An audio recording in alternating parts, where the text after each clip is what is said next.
Goudé a fait si.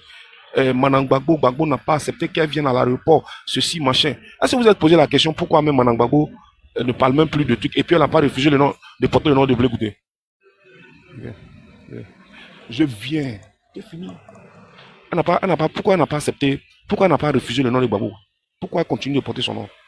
Quelqu'un qui te divorce, tu continues de porter son nom. Attends, qui te fatigue à côté là? Madame, va, attends. Vraiment, je crois que... Il faut pas changer vous là-bas. Je crois qu'il faut... Vraiment... Vous avez fini de parler et puis vous allez partir. Attends, on peut faire ça. Larry, ça c'est pas tout, c'est Béré, c'est Béré. Larry, ça c'est rien. Donc, je vais chuter pour dire que nous sommes dans un vrai combat. Nous sommes dans un vrai combat. Et observons les tactiques de notre leader. Observons les tactiques de nos leaders et observons ce qui va se passer. Le but de notre combat aujourd'hui, c'est d'atteindre l'objectif.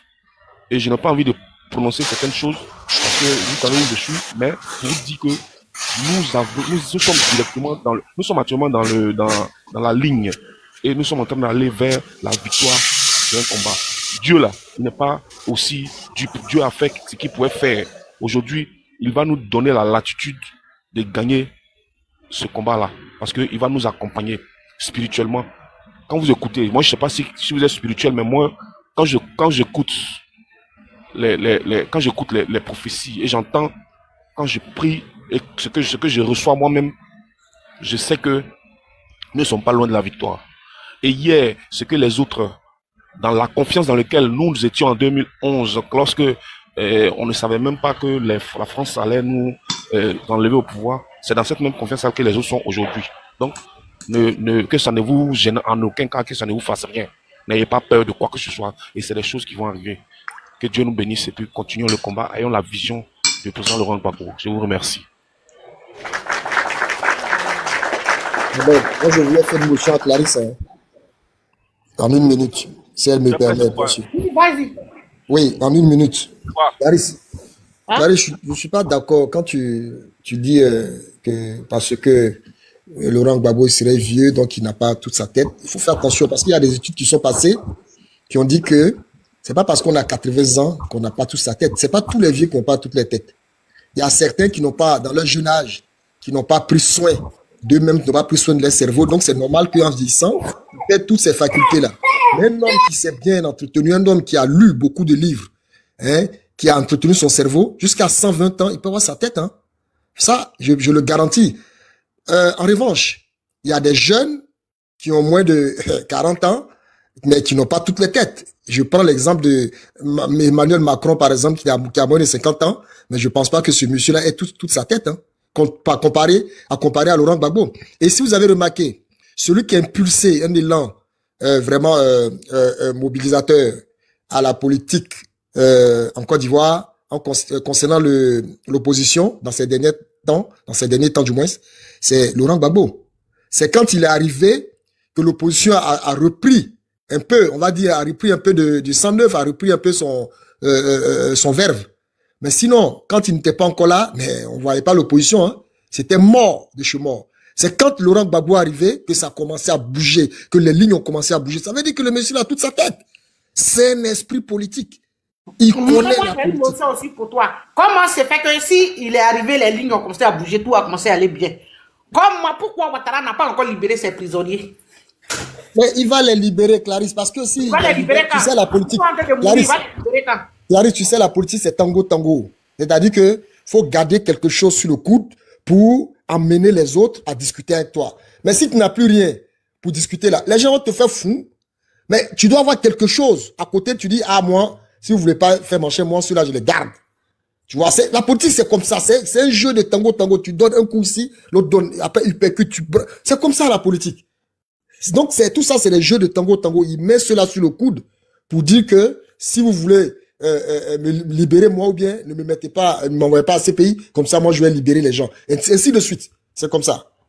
Voilà. Mais sinon, Laurent Gbagbo a tout sa tête, franchement. Il est très intelligent politiquement. Merci. Merci. Tous les Ivoiriens qui sont ici, moi, je vais vous poser une question. Est-ce que vous ne sentez pas que le RDRHDP a peur? Est-ce que vous ne sentez pas ça? Parce que quand on entend les propos, quand on entend les façons de menacer, on a vu la fois passer ici, Mamadou Touré, tout ce qu'il a rencontré. et suivi de la ministre Belmond. Et vous voyez, quand Dia Camara, c'est-à-dire on dit président du Sénat, une institution aussi importante en Côte d'Ivoire, et cette femme, bon, nous la connaissons, hein, prend la parole, puis fait sortir tout le gaz de sa bouche. Personne ne va attaquer à la tête de la même maintenant, du PPD d'être président dans des pays. Vous ne sentez pas que le RDS, ces gens ont peur? Mais moi, je suis inquiet par la peur de ces gens parce que, comme c'est des criminels, vous savez combien de personnes ils ont massacré pour arriver au pouvoir. Est-ce que la peur de ces gens-là ne va pas entraîner plus de morts? Parce qu'ils ont dos au mur. Aucun pays de l'AES ne veut les voir maintenant, lui et ces gens. Et les Ivoiriens, comme le papa qui a fait sa vidéo après, les Ivoiriens aujourd'hui, on sont déterminés à libérer leur pays parce qu'on sait que ça passe ou ça casse. Ben, on s'est dit qu'on n'a plus le choix. On dit les pays de l'AES, nous on ne peut pas partir. Mais si Kragbe, nous on ne peut pas partir là-bas. On ne peut pas, ici en Europe, les choses commencent à se compliquer pour les Africains que nous sommes. On n'a pas autre endroit où aller si ce n'est pas dans notre pays en Côte d'Ivoire. Alors qu'on a un despote, des apatrides à la tête de la Côte d'Ivoire. Donc les Ivoiriens, ils ont dos au mur. Ils ont dos au mur et ils sont déterminés à dégager Ouattara et sa clique de leur pays. Donc ma question est que, est-ce que vous qui êtes ici là, vous ne sentez pas la peur du RDR? Merci. Répondez, merci pour les cadeaux, répondez, s'il vous plaît. Moi je vais intervenir. Donc, d'abord, bonjour à tout le monde sur le panel. J'ai écouté les interventions de tout un chacun. Et je pense que c'est la question qui se pose. Hein. Parce qu'en apparence, on a l'impression que le pouvoir en place essaye tant bien que mal de bander les muscles. Donc de dire que, voilà, ils n'ont pas vraiment, je vais dire, d'opposition, ou ils sont pas inquiétés dans leur position. C'est là où moi je m'inscris en faux. Hein. Moi je fais une analyse à froid de la situation. Et je me rends vite compte que, regardez par exemple, en 2020, moi j'étais à Abidjan, je vous dis. Ici. Merci à ceux qui prennent l'objectif, hein. Merci à ceux qui envoient les cadeaux. Yeah, mon chouchou préféré est là. Il y a okay. Ah, hein? Okay. Le président Bion, il a dit que c'est Bion qui a pris le pays là. On n'a qu'à regarder son nom. Bion là, il va prendre. Pas de problème. Vas-y.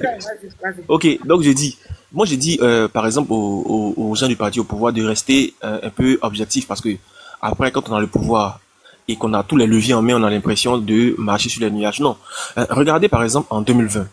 On est en 2020 et la contestation se fait avec le FPI que vous connaissez et puis EDS après et voilà avec le président le président Bédier. Mais la contestation était tellement, moi j'étais à Abidjan, j'ai vu la situation. C'est pas dit, ça n'a pas été facile. Hein, donc le parti au pouvoir de se maintenir après des stratagèmes et autres qu'ils ont usés. Mais maintenant cette opposition là vient garnie donc du président Laurent Gbagbo qui est ma foi un opposant de taille et même le PDCI donc aujourd'hui est galvanisé à bloc. Donc je dis, moi je suis pas pour la guerre, je suis pas pour les troubles, mais 83 morts en 2020 avec une opposition qui a contesté et aujourd'hui une autre opposition qui est encore plus virulente, mais je pense que ça ne sera pas une mince affaire, le passage en force qu'envisage le RHDP. Maintenant, même au-delà de cela, moi je dis, au niveau même interne donc du RHDP, moi je dis, jusqu'à présent, c'est vrai, on dit que le président Gbagbo n'est pas candidat, on dit que Tidiane Thiam n'est pas sur la liste, mais le RHDP n'a pas de candidat officiel, il faut le dire. Et jusqu'à présent, pourquoi cela tarde? On ne sait pas les raisons. C'est vrai qu'il y a la cuisine interne du RHDP. Ils ont donné les dates, ils ont dit le 21. Oui, effectivement. Donc voilà, donc on attend. Effectivement. Donc on attend le 21 pour se situer. Parce qu'on a vu même, voilà, Évariste Déambly, qui aurait des ambitions présidentielles et autres au sein de leur parti. Donc, est-ce que, donc, deux hypothèses, soit le président Ouattara décide de se présenter, et puis l'opposition risque de contester virulemment, soit il décide de passer la main à qui? Donc, division interne au sein du RHDP. Donc après, moi je pense que on est peut-être allé trop vite en besogne. Le RHDP n'est pas si solide que ça, et je pense que très bientôt il va montrer ses lacunes. Vous allez voir, moi c'est à l'issue du 21 que je serai situé sur cette situation.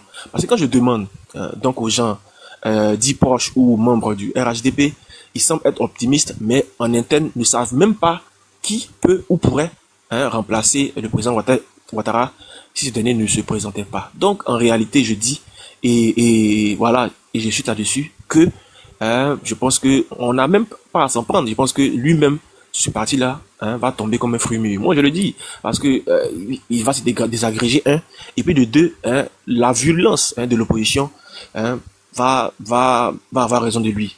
Voilà, parce qu'on a l'impression que le président de la CEI fonce à tête baissée.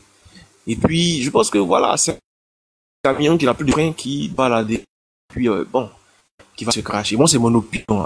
Après, on peut en revenir, on peut en parler, on peut en discuter, mais moi j'observe la situation et j'ai dit, comme les Ivoiriens le disent, attendons 3 jours pour voir la vérité. Donc à l'issue du 21 et les jours qui vont suivre, on va voir ce qu'il en est.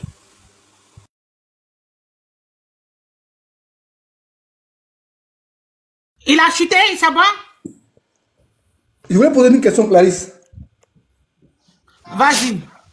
Voilà, la question que je voulais poser, c'est que, est-ce que les Ivoiriens le savent certainement? C'est à qui? Je voulais poser la question, possible? Allez-y. Mais c'est à moi qui pose la question, mais c'est à qui? Non, à l'ensemble des panélistes. Est-ce que les Ivoiriens savent, je sais qu'ils le savent, je ne dis pas qu'ils sont ignorants, mais je pose quand même la question, est-ce que les Ivoiriens savent que le président de la CEI, que le mandat du président de la CEI prend fin le 30 septembre? Est-ce que les Ivoiriens le savent? Parce qu'il y a un combat dont on ne parle pas. Vous qui avez organisé les panels, vous n'en parlez jamais. C'est-à-dire, le 30 septembre, QBR, c'est fini. Il a un mandat de 6 ans non renouvelable. C'est écrit noir sur blanc. Mandat de 6 ans non renouvelable. Qui prend fin le 30 septembre, là. Ça veut dire, un mois avant l'organisation des élections. Mais aucun Ivoirien n'en parle. Même pas les oppositions. On a dit que c'est encore une crise qui va arriver dans la précipitation. Comme nous, on attend toujours la précipitation. Alors, je pose la question. C'est vrai. Alors, on ne veut plus la CEI, mais intellectuellement, on devait travailler sur cette base-là pour que déjà on prépare la relève. Au lieu de dire on ne veut plus la CEI, il faut commencer à travailler sur le remplacement du bureau. Non, mais franchement, vous qui êtes en pause là, descendez, parce qu'ici, on ne vient pas pour dormir. On est sur un panel, voilà. Donc, je pose la question à tout le monde. Je voudrais que les gens réagissent là-dessus parce que, y compris l'opposition charismatique ou comment on les appelle, ils regardent ce problème-là, ils ne fleurent même pas. Alors qu'il règle logiquement. Alors qu'il règle le problème de la CEI. Merci. Ouais, il répondait parce qu'il y a mon grand donateur sur le panel. BLB, il va répondre. Il y a Madame Abiba Touré qui en a parlé. Apportez! Mais déjà, monsieur le Président, déjà, à partir du moment où la CEI même est contestée, parce que après le combat de cette histoire de liste électorale là, c'est à la CEI qu'on va s'en prendre. Donc, ce que vous êtes en train de dire, ça fait partie de l'agenda. Et Abiba Touré l'a dit. Elle a dit, effectivement, le mandat de Kouibien prend fin le 30 septembre. Et l'opposition le sait, mais les combats là, quand on mène un combat, il faut aller, quand on mène une guerre, il faut aller de combat en combat. Il ne faut pas aller dans tous les sens, sinon tu te perds. Si tu commences à aller dans tous les sens, tu vas te perdre. Il faut aller, il y a un agenda qu'il faut suivre. C'est ce qui est en train de se passer. Donc, les gens ne vont pas dans tous les sens. On prend point par point et puis on avance petit à petit. Maintenant, j'aimerais répondre à la question, profiter pour répondre à la question à Clarisse, pour dire qu'effectivement, si on est un bon observateur, on peut remarquer que le pouvoir en place a peur. Parce que dès que quelqu'un ouvre la bouche, tout de suite, on va l'arrêter ou bien on va l'intimider. Dès que tu dis si, tout de suite, on est sur toi. C'est quelqu'un qui a peur qui fait ça. Donc les gens ne sont pas sereins. Ils ont peur. Avec ce qu'on a vu, les passeports qu'ils ont arrangés, les trucs qu'ils ont arrangés avec la France, les trucs pour avoir les biens moins chers avec les familles concert, toutes ces choses-là nous démontrent que la peur est dans le camp du pouvoir en place. Les gens ont peur. Ça, il faut le reconnaître. Mais en même temps, ce que moi j'aimerais, il faut faire attention à quelqu'un qui a peur. Non, frère, il ne faut pas me signaler. Quand tu me fais arrêter, je vais te faire descendre. Oui, vas-y, frère. Quelqu'un qui a dos au mur, qui a peur, qui est beaucoup effrayé, il faut faire attention. Cette personne est prête à tout. Et je pense qu'il y a quelqu'un qui l'a. Les gens sont prêts à tout pour... voilà. Donc là où ils sont là, ils sont comme un chien qu'on a acculé, un animal qui a acculé, qui est prêt à tout. Donc il faut faire très, très, très attention. Les Ivoiriens doivent être sur leur garde.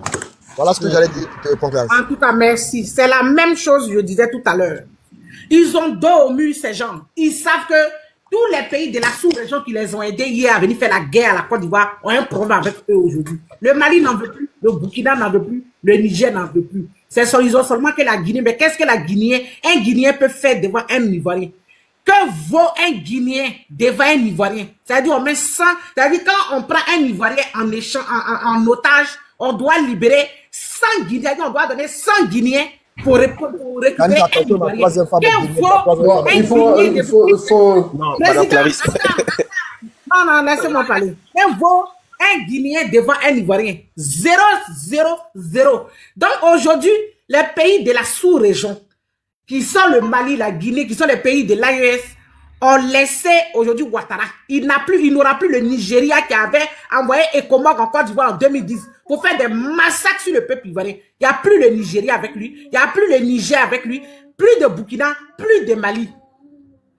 Aujourd'hui, Sarkozy n'est pas au pouvoir. Obama n'est pas au pouvoir. C'est fini. Donc, comme le disait tout à l'heure le frère, les Ivoiriens qui est en Côte d'Ivoire, faites vraiment attention. Boga Sako, heureusement, Dieu l'a béni, il a réussi à avoir lui ses contacts et sortir. Mais ce n'est pas tous les Ivoiriens qui ont ces moyens-là. Ces gens ont dos au mur. Ils sont comme des lions blessés aujourd'hui parce qu'ils savent que, voilà, ils sont en train de partir droit dans le mur. Et ils vont se venger sur le peuple ivoirien. Et comme ils ont les rebelles à leur possession, qu'est-ce qu'ils vont faire? Ils vont vouloir se battre, bien sûr, avec les Ivoiriens. Donc, vous, les Ivoiriens, faites attention. Pour moins de rien, on peut vous mettre en prison aujourd'hui. Ouattara et sa clique. Les rebelles à la tête de la Côte d'Ivoire sont déchaînés. Parce qu'ils savent qu'ils n'ont plus autre solution que de se battre avec les Ivoiriens. Donc, soyez prêts. Et même si ça devait arriver, vous, les Ivoiriens aussi, dites-vous que vous êtes en train de vous battre pour votre pays. Parce qu'aujourd'hui, là, ces gens veulent nous ramener 100 ans en arrière. Donc, on va se battre avec ces rebelles-là. Et c'est le peuple ivoirien, c'est les Ivoiriens qui vont gagner. Parce que quand on va finir là, on va prendre les restes pour aller les jeter dans la mer. Et les poissons vont les manger. Point barre. J'ai fini, j'ai fait mon micro. Mais je vous fais écouter ici une déclaration de Boka Sako qui l'a fait. Écoutez. Hein. Tel que je viens de vous le signifier, hein, écoutez. c'était donc des menaces assez claires parce que le message que m'a transmis la haute autorité policière, avant même que le préfet de police ne m'appelle, je dois le mentionner, il y a une haute autorité sécuritaire de la Côte d'Ivoire qui m'a fait partager un message. Il s'agissait de notre conférence de presse avec en sourdine une menace assez claire. Ils le prendront à leur dépens, ceux-là. La poutinisation de la Côte d'Ivoire ne passera pas. C'est vraiment une menace assez claire. Et c'est peu après cette menace-là que vers 8 h, la menace est arrivée précisément à 5h21 du matin. Et puis à 8 h, j'ai reçu donc l'appel de monsieur le préfet de police. C'est des choses assez claires et factuelles. Et d'ailleurs, et comme je dis que j'étais à l'université de Bouaké pendant mes cours, mais moi, j'ai commencé avec l'aide de mes partenaires nationaux et internationaux, j'ai commencé à me frayer un chemin pour sortir de la Côte d'Ivoire vers 20h, 21h, ayant marqué un arrêt et remis mes téléphones en marche pour voir un peu. C'est un ami, un frère qui m'a appelé, qui lui était pratiquement dans les secrets des dieux, qui m'a alerté encore une fois pour dire, cher frère, la main noire rôde, si tu es du côté de l'université de Bouaké, ils y sont, ils t'y attendent.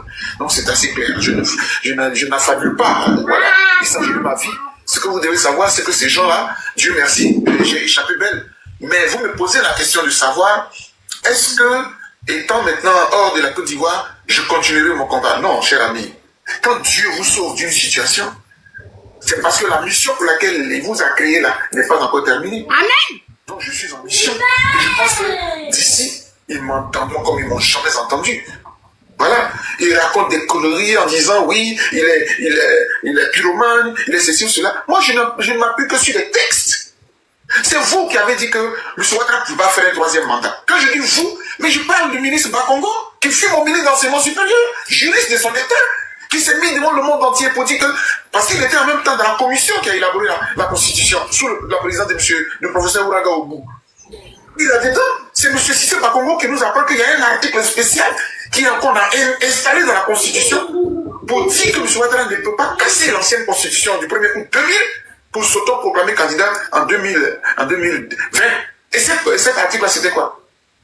Mais c'était le fameux article 183, qui disait que tant que la nouvelle constitution n'a pas de dispositions contraires à la précédente constitution, toutes les dispositions de la précédente constitution restent valables. Donc 2 mandats prévus là-bas, 2 mandats prévus ici. Qu'est-ce que je fais, moi, de répéter à travers le monde que ce n'est pas possible que M. Ouattara fasse un 3e mandat et que c'était une violation de la constitution de Côte d'Ivoire? Qu'est-ce que je dois faire? Et puis en plus, je suis un défenseur des droits de l'homme. Je suis attaché à la démocratie. La démocratie, c'est à la fois la lettre et c'est à la fois l'esprit. Dans l'esprit de la démocratie, l'un des fondements de la démocratie, c'est l'alternance au pouvoir. Tous les États modernes dans le monde aujourd'hui pratiquent l'alternance au pouvoir avec une limitation des mandats. Dans mon pays, c'est à 2.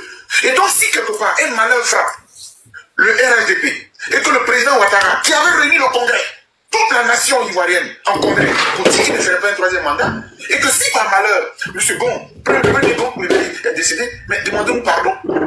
Parce qu'au RHDP, il n'avait pas que M. Ouattara seul. Demandez-nous pardon, mais vous nous imposez un 3e mandat.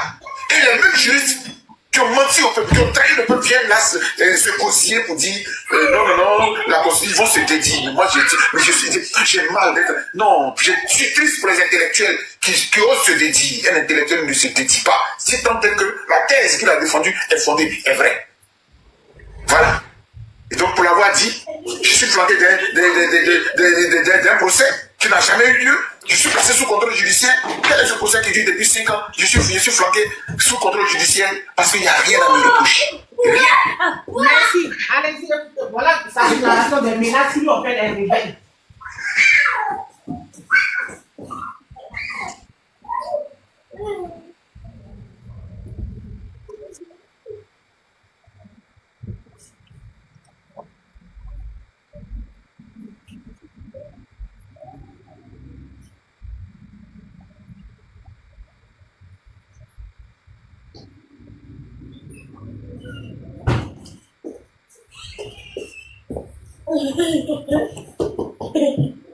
Allô? Allô? Est-ce qu'on m'attend? On t'entend, Clarisse, on t'entend. Voici ce que Boga Sako a dit, parce que les gens disaient hier qu'il mentait, donc il a rectifié, il a dit effectivement il était menacé. Oui, il était menacé depuis, moi-même je savais ça, à juste titre. Comme dit mon grand-père, il a vu la chance. Parce que franchement, s'il était resté là, les gens l'arrêtaient. Hein. Les gens l'arrêtaient. C'était prévisible. Voilà. Ils ont dit la main noire était juste à boiter derrière lui là-bas.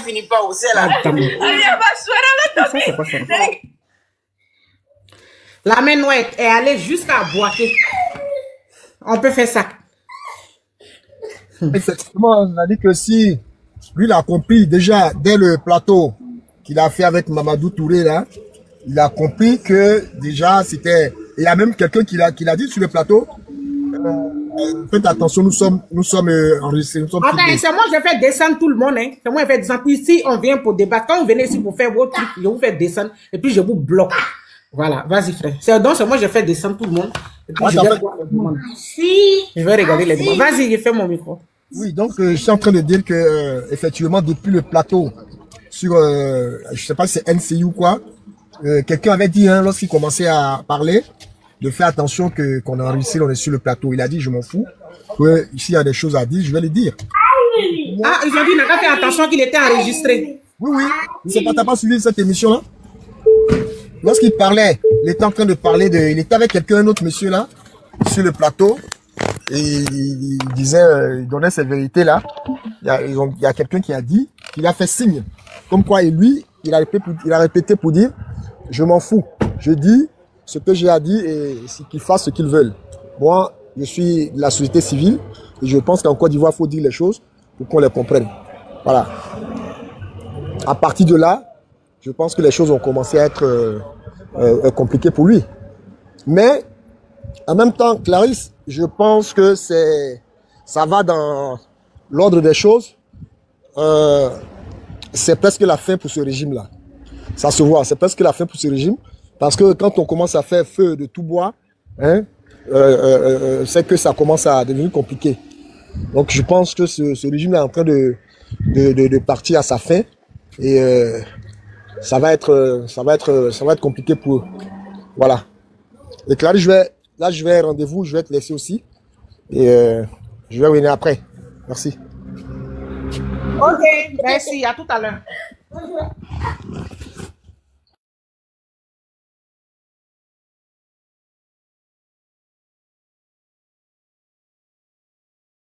Vous qui montez à moi, vous venez chercher quoi ici? Ici, on parle politique. Oh. Déjà, ma chérie, il faut monter. Déjà, même monte sur ta tête. On ne sait pas ce que vous venez chercher. On ne va pas garçon ici. Ici, là, non. Comment tu vas, ma chérie? Non, franchement. Elle m'énerve trop. Elle m'a tué. Elle m'a tué. Oh, mais moi, je ne comprends pas. Tu as mis un sujet, tu as mis 2 personnes.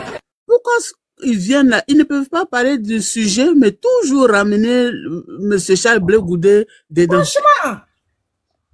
Vous êtes incapable d'attaquer le pouvoir en place, mais quand c'est Charles Blé Goudé, vous avez des ailes. Ils ont mis un sujet, parler du sujet qui est là. Il y a M. Kubier et puis le président qui est là. Les deux. Et puis encore, il y a l'histoire de M. Boga Sako qui a échappé. Parlez de ça. Il a échappé de lui là. Mais 1, 2, 3 Blé Goudé, 1, 2, 3 Blé Goudé, qu'est-ce qu'il y a? Il a échappé même, lui là. Il n'a qu'à... Oui, mais ce que le monsieur a dit, l'émission, tu n'as pas vu. Il était sur un plateau, puis même le journaliste lui a dit de faire attention sans enregistrer. Il a dit qu'il a le droit de dire ce qu'il a dit. Qu'il s'en fout. Il a dit ça. C'est pas comme s'il a eu peur. Hein. Non, il a dit. Mais c'est ce qui n'est pas bien chez eux. Oui, eux, ils aiment critiquer, mais à leur tour, on ne doit pas parler d'eux. C'est pas bien. C'est pas bien. Tu es un président de la République. C'est le gouvernement qui est là. Si vous faites des trucs qui ne sont pas bien, mais les gens ont le droit et le devoir d'en parler. Pourquoi arrêter les gens tout le temps? C'est quoi ça? Ils parlent de quoi? On vous dit, il y a M. Kubier et puis le président qui veulent mettre encore le pays en feu. Vous laissez, oui, parce que vous mangez avec eux. Non, Charles Blé Goudé est sorti ici, Charles Blé Goudé est rentré ici, Charles Blé Goudé est parti là-bas. Et puis tellement ils aiment mentir sur les autres. Oui, et qu'il a perdu ses parents. Il a eu quels parents? À part son dernier frère qui est mort. À cause de vous, il n'a pas perdu tous ses parents. Il a quels parents? Oui, le PPS, le PPS. Attends, ma chérie, on a déjà réglé ça, non? Il y a comme des personnes qui ne sont pas tenté de ramener maintenant Charles Blé Goudé dans le sujet. Non, mais c'est énervant. C'est qu'on a tenté de vivre encore. Ce qui arrive en Côte d'Ivoire, c'est sérieux, hein? Regardez son... Vous avez vu le bandit qui est descendu là? Ce qu'il a dit là, c'est la vérité. Les gens là, ce sont des rebelles, ils ont dos au mur. Et je vais vous dire, ils vont commencer là. Ils vont même pas trier. Ils vont pas réfléchir, hein? Ils ne vont même pas trier. Parce que ce qui arrive là, c'est pas bon. Je laisse ceux qui sont montés là parler. C'est que demain là, quand ça a déclenché là, ils vont pas trier. Eux là, ils sont prêts à tuer tous les Ivoiriens pour être là. Alors que les Ivoiriens aussi vont pas se laisser faire. C'est ça.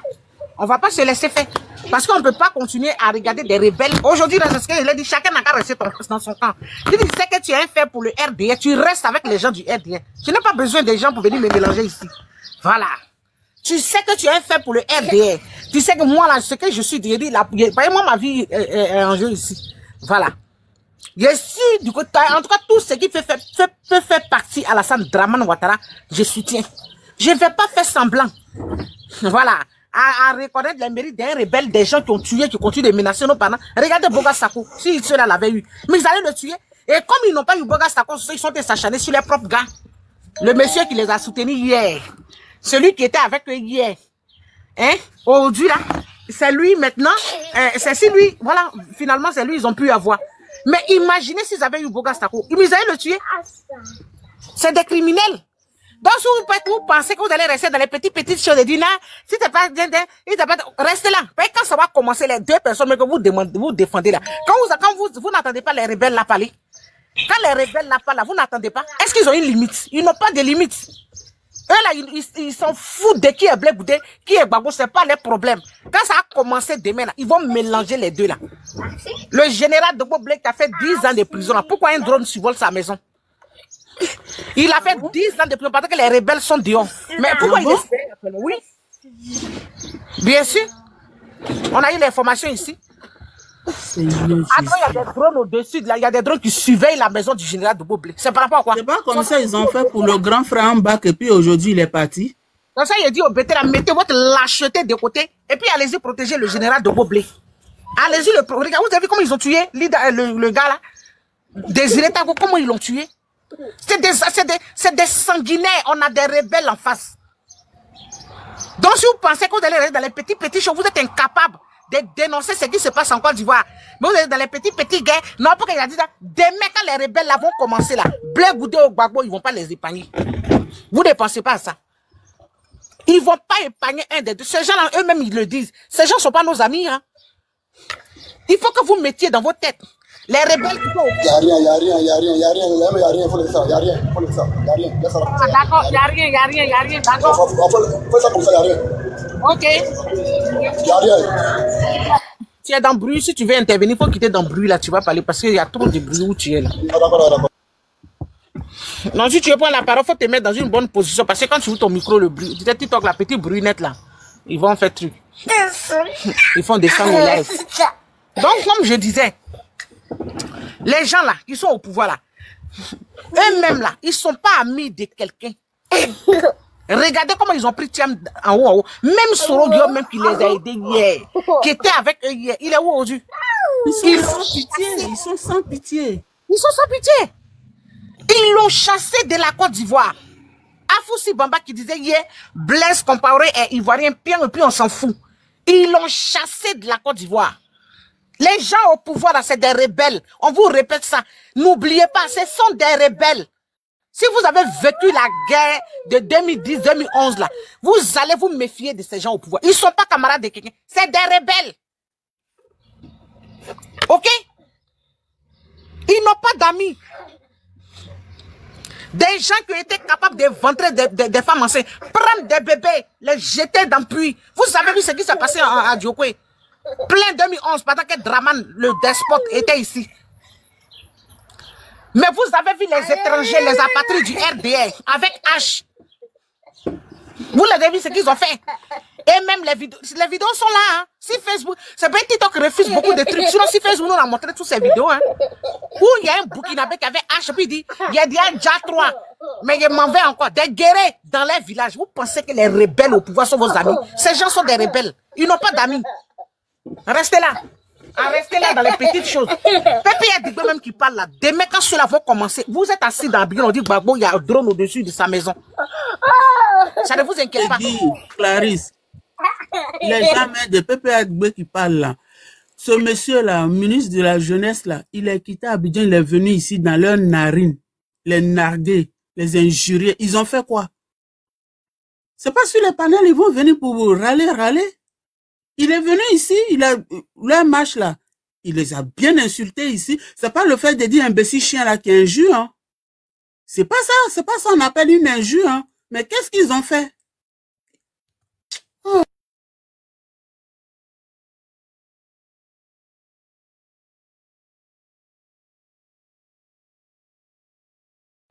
Ils ne sont pas camarades de quelqu'un. Moi, ces gens, si tu n'as pas vu la guerre de 2011 là, c'est là que tu vas penser que c'est des distributeurs, c'est qu'on fait là, c'est les réseaux sociaux, hein. Et c'est pour ça que quand je vais commencer, ils me disent toujours que vous allez venir, ils vont faire des émissions, faire des panels, vous allez venir. Mais eux-mêmes, quand vous les mêmes gens que vous écoutez ici là, allez-y les écouter sur les panels RDR. Vous serez choqués. Ce qui veut dire que le pouvoir que vous voyez là, si jamais il devait arriver quelque chose en Côte d'Ivoire là, ils ne sont ni pour Blé Goudé, ni pour Gbagbo. Et je répète encore pour vous dire que si vous pensez que Sorogio va attaquer Ouattara, pour vous, vous êtes foutu le doigt dans l'œil. C'est vrai qu'il vit une injustice. C'est vrai que ce qu'il est en train de vivre là, nous tous on dénonce ça. Mais il n'est pas prêt à laisser Ouattara pour votre Gbagbo. Ça c'est clair. Il est en train de faire maintenant la politique. Ok? On est en train de parler. Moi je suis beaucoup spirituel, hein. Moi, Clarisse, là, je suis beaucoup spirituel. Donc, ça fait que moi, je crois en ce que les gens... Je crois aux révélations, je crois aux prédictions, je crois aux prophéties. Mais moi, je suis beaucoup spirituel. Donc, c'est des choses auxquelles je crois. Et je vous dis qu'il y a eu des prédictions qui sont réalisées, effectivement. Il y a eu des prophéties. Depuis, là, des prophéties se sont réalisées. Vous ne savez pas, mais ça s'est réalisé. On n'a pas dit que c'est un miracle, mais quand vous voyez l'exact que les gens posent... C'est là que tu dis, ah, donc c'est que... Quand vous dites que Malachi avait dit qu'il aura la confusion, mais jusqu'à aujourd'hui, depuis, vous allez dire que non, Malachi a dit ça en 2010 ou bien 2009. Mais est-ce que jusqu'à aujourd'hui, on ne vit pas la confusion dans le RADP RDR? Ils ont chassé Sorogio de la Côte d'Ivoire. Ahmed Bakayoko est où? Même Youssouf Bakayoko, il est où? Il est mort, celui lui qui a pris les unes là. Amadou Cimetière est où? Il est allé lui-même au cimetière. Vous voyez? Donc les prophéties s'accomplissent. Ok? Voilà. tu n'as pas vécu la guerre de 2010-2011, là, cela tu as pensé que ces gens sont nos amis. Ces gens-là, c'est-à-dire dans les têtes à nous, là, nous sommes les ennemis. Parce qu'on leur a fait un lavage de cerveau dans leur mosquée. Regardez ce que les Arabes là, leur fait vivre. Allez-y voir ce que les Arabes là, leur fait vivre. Et puis vous allez penser que ces gens sont nos amis. Les Maghrébins les maltraitent. Ils les humilient, crachent sur eux. Mais ils disent qu'eux, ils préfèrent les Maghrébins que nous. Ces gens ne sont pas nos amis. C'est que les Maghrébins les montrent là. Ceux qui suivent les mosquées, les choses là. Mais ils disent que les Maghrébins là, ils sont nos amis. C'est pour ça, vous pensez qu'ils sont en parlant, les Guinéens et autres là. Ce sont les frères. Ok? Donc vous là, vous devez commencer maintenant à vous asseoir et puis penser à vous unir. Parce que ce qui arrive là, on s'en va se battre pour notre terre. Parce que les gens sont en train de préparer à remplacer le peuple ivoirien. L'or qu'ils ont découvert en Côte d'Ivoire là-bas, là, on dit ça peut nourrir même, ça peut nourrir toute l'Afrique pendant des siècles. Il faut remplacer la population ivoirienne pour ça. Il faut mettre des Libanais, il faut mettre des Maghrébins à la place des Ivoiriens. Il faut mettre des frustrés, des complexés de la sous-région à la place des Ivoiriens. Raser nos villages. Mais c'est ce qui est en cours. Même les Sud-Africains qui se sont... Oui. Oui, bonjour, je peux parler un peu parce que là, comme je suis arrivé au travail, là, je ne sais pas. Faut parler un peu, mon frère. Où on est arrivé là? On doit parler. Ok, vraiment, merci beaucoup de m'accorder un petit temps pour parler. Voilà, donc Clarisse, comme j'ai toujours dit, bon, peut-être que tu me connais un peu sur tes panels souvent. Voilà, donc le RHDP, RDR, ils sont dans leur logique pour confisquer le pouvoir d'État. Voilà, pour confisquer tout aujourd'hui. Voilà, ils sont prêts à tout aujourd'hui, ils sont prêts à tout. Voilà, sauf lâcher leur pouvoir. Voilà, donc nous et eux là, on se connaît. C'est comme ça, je dis toujours. Voilà, parce que aujourd'hui, ils tapent leur poitrine, Voilà, tous ceux qui parlent sur les réseaux sociaux aujourd'hui ou à la télé aujourd'hui, les Mamadou Touré, les trucs là, sans président Guillaume Soro, ils n'étaient rien. Qu'est-ce qu'ils ont pu faire? Voilà, pour tout ce que le monsieur a fait pour eux là, ils l'ont chassé des pays. Bon, je vais dire comme ça, parce que lui-même, il est sorti du pays, mais on l'a bloqué, on l'a compté de rester, ce qu'on appelle en dehors des pays. Aujourd'hui, ils ont la force aujourd'hui de parler. Mais moi, je leur dis toujours, il faudrait pas que ça va pas les surprendre.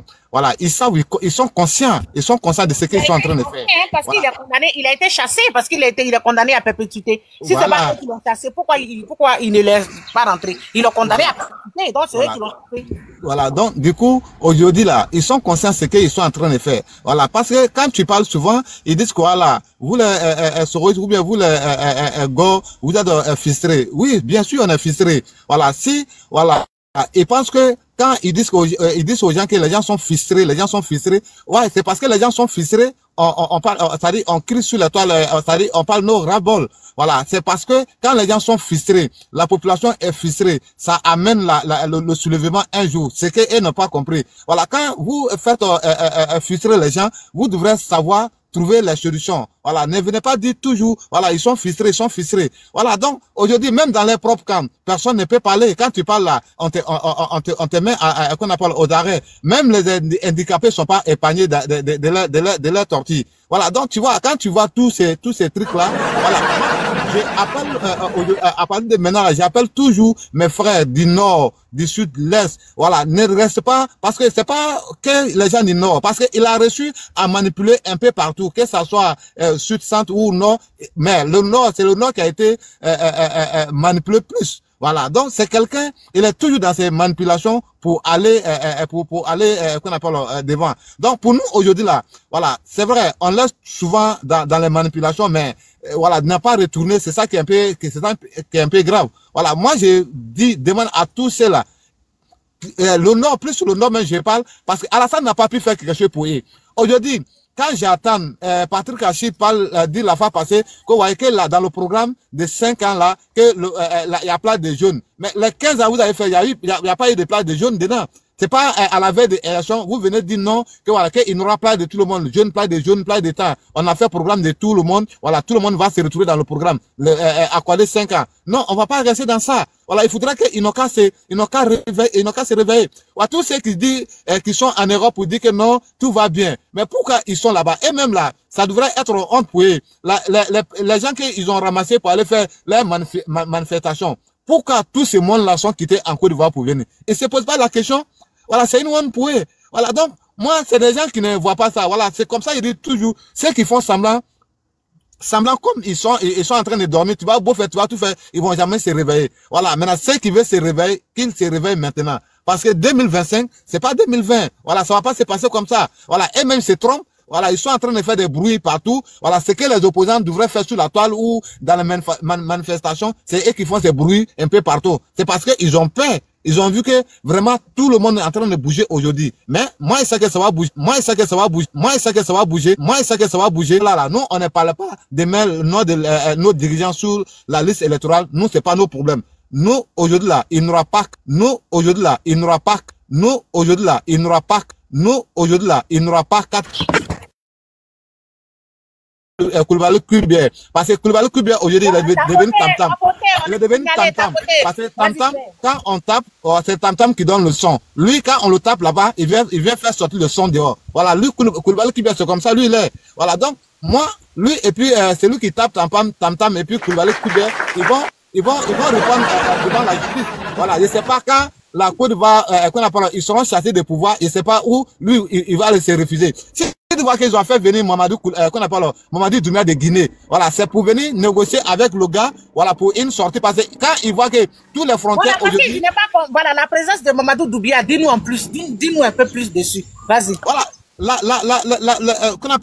Quand ils ont invité Mamadou Doumbia pour venir en Côte d'Ivoire, c'est pour venir négocier avec le monsieur tout simplement parce qu'ils savent que avec l'AS, le frontière là jusqu'au Ghana, ils n'ont pas de grandes choses à faire là-bas aujourd'hui. Voilà. Maintenant, il faut trouver un frontière où quand ça va chauffer, où on peut sortir, où là, c'est-à-dire, il pourrait être sécurisé pour passer, voilà, c'est tout simplement, voilà, pour venir sécuriser le frontière de là-bas pour ne pas qu'il y aura des trucs. Mais il se trompe, voilà, c'est une petite frontière au dîner jusqu'à un truc là, ça c'est rien. Voilà, les frontières qui sont un peu de Mali au Ghana jusqu'au Burkina là, c'est vaste. Donc, il se trompe. Ça là, quand ça va commencer, tous ceux là, ils vont se chercher. Voilà, donc je m'arrête là.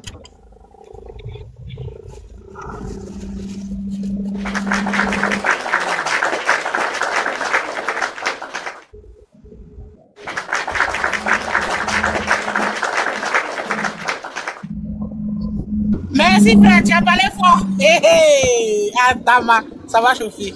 Il y a une motion. Quoi? Il y a une motion. Oui, il faut te faire ta motion. Soumaoro, j'aimerais savoir, quand tu dis que non, les militants des RHDP qui sont sortis là, pour venir en France ici là, que c'est parce que ça ne va pas en Côte d'Ivoire qu'on est sorti. C'est ce que je voulais savoir. Est-ce que ce que tu as dit là, j'aimerais que tu répètes. Si c'est parce que ça ne va pas en Côte d'Ivoire qu'on est sorti et qu'on était nombreux à la marche. Oui, bien sûr. Parce que quand tu regardes les présidents qui sont passés avec quand je commence par Houphouët Boigny jusqu'à qu'on appelle Alassane Ouattara aujourd'hui, les gens qui ont fui des pays, ils sont plus nombreux autant de Alassane Ouattara que tout le monde, tous les autres présidents. Je le sais très bien. Voilà. C'est parce que ça va pas, ils sont sortis. Ah, ok, donc ce que je veux savoir, ça veut dire que ceux qui sont venus là, ceux qui sont venus à la marche là, c'est les gens qui sont sortis autant des choses de Alassane, c'est ça? Bien sûr, ils sont sortis autant d'Alassane, la majorité des personnes, ils sont sortis autant d'Alassane. Mais nous, on était nombreux. Hein. Moi, je suis quitté. Ils sont sortis autant d'Alassane. Mais nous, on était nombreux là-bas. Mais moi, je ne suis pas quitté. Nous, on n'est pas quitté à temps de Alassane. Hein.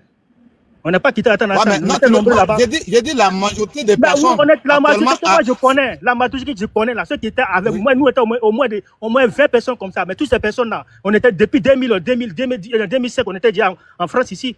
Donc, il ne faut pas fumer des trucs que tu ne peux pas dire. C'est ce que je te dis. ceux qui sont, qui étaient majoritaires à la manifestation, on connaît. En France, là, on connaît ceux qui sont en France, la majorité qui sont sortis. Il a parlé, il a dit la majorité. Sur quoi tu te bases pour dire que c'était la majorité? Est-ce que c'est que Soumaro en tête de dire là? Est-ce que c'est pas vrai? Il se base sur quoi? Il se base sur quoi? Il se base sur quoi pour dire que c'est la majorité? Il s'est basé sur quoi pour dire ça? Non, pardon, faut descendre, pardon. Ici, on n'est pas à la gare d'Agamé ici. Voilà. Oui, vas-y. Ce que je voulais savoir, lui s'est basé sur quoi pour dire que ceux qui étaient à la manifestation, par moi, j'étais là-bas.